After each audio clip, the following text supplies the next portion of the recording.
1977ஆம் ஆண்டு தமிழ்நாட்டு முதலமைச்சராக எம்ஜிஆர் அவர்கள் பொறுப்பேற்ற ஒரு மாதத்தில் தி ஹிந்து ஆங்கில நாளேடு கட்டுரை ஒன்றை எழுதி வெளியிட்டிருந்தது.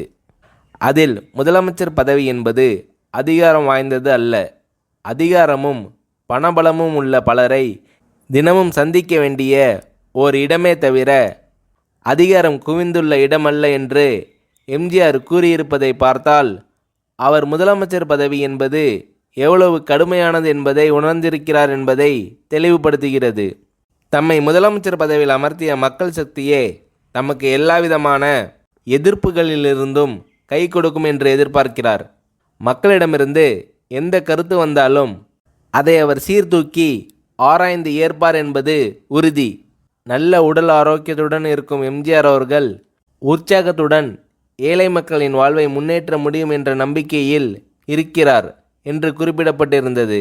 அதன் அடிப்படையில் 1977, 1980, 1984 ஆகிய ஆண்டுகளில் அடுத்தடுத்து தமிழக முதலமைச்சர் பொறுப்பேற்ற எம்ஜிஆர் தம்மால் இயன்றவரை மக்கள் நலனுக்காக, மக்களின் முன்னேற்றத்திற்காக பாடுபட்டார்.